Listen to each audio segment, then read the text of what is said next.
ഓഗസ്റ്റിൽ കാലാവധി പൂർത്തിയാകുന്ന വിജിലൻസ് എസ്.പിക്ക് കാലാവധി നീട്ടി നൽകാൻ ഈ വിജിലൻസ് അന്വേഷണവുമായി ബന്ധപ്പെട്ട് ധാരണയായിട്ടുണ്ട്. എസ്.പി തുടരണമെന്ന നിർദ്ദേശം ഹൈക്കോടതിയെ അറിയിക്കും. ഈ മിൽമ സപ്ലൈ ചെയ്ത നെയ്യെ പറ്റിയുള്ള വിഷയത്തിൽ കരാർ നിലവിലുണ്ടായിരുന്നെങ്കിലും ജനുവരിക്ക് ശേഷം അത് വാങ്ങിയില്ല. കാരണം ഞങ്ങൾക്ക് ആവശ്യത്തിന് നെയ്യായപ്പോൾ പിന്നെ സപ്ലൈ നിർത്തി. അപ്പോൾ അതിന് മുമ്പാണ് സപ്ലൈ ചെയ്തിരിക്കുന്നത്. അതിന് മുമ്പിലത്തെ വർഷം ഇതൊരു സ്വകാര്യ ഏജൻസിക്ക് സപ്ലൈ ചെയ്യാൻ ഓർഡർ കൊടുത്തിരുന്നു 2024-25. അതിൻ്റെ ഗുണനിലവാരം വളരെ മോശമായിരുന്നത് കൊണ്ടാണ് കഴിഞ്ഞ വർഷം മിൽമയ്ക്ക് ഇത് കൊടുക്കാൻ തീരുമാനിച്ചത്.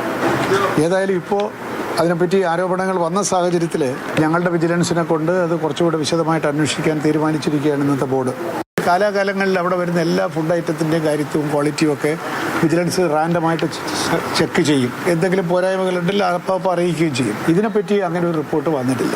നമ്മുടെ അന്വേഷണത്തിൻ്റെ പരിധിയിലും വരും എന്തെങ്കിലും വീഴ്ച വന്നിട്ടുണ്ടോ എന്നുള്ളത്. സാമ്പിൾ എടുത്ത കാര്യത്തിലൊക്കെ വീഴ്ചയുണ്ടോ എന്ന് പരിശോധിക്കട്ടെ. ഞങ്ങളുടെ ഉദ്യോഗസ്ഥന്മാർക്ക് എന്തെങ്കിലും പങ്കാളിത്തം ഉണ്ടെങ്കിലല്ലേ ഞങ്ങൾക്ക് നടപടി എടുക്കാൻ പറ്റും. അല്ലെങ്കിൽ പിന്നെ മിൽമ ഞങ്ങളെ പറ്റിച്ചിട്ടുണ്ടോ എന്നൊക്കെയുള്ളത് അത് പറ്റി അന്വേഷണത്തിന് ശേഷം നമുക്ക് അറിയാൻ പറ്റും.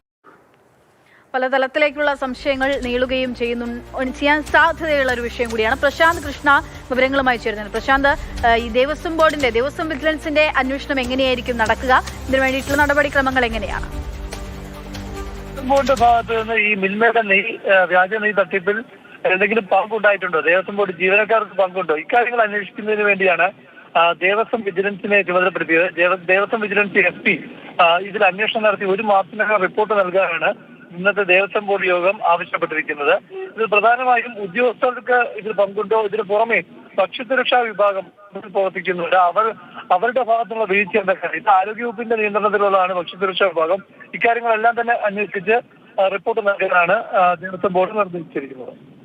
ശരി, പ്രശാന്ത് കൃഷ്ണ വിവരങ്ങൾ നൽകുന്നത്.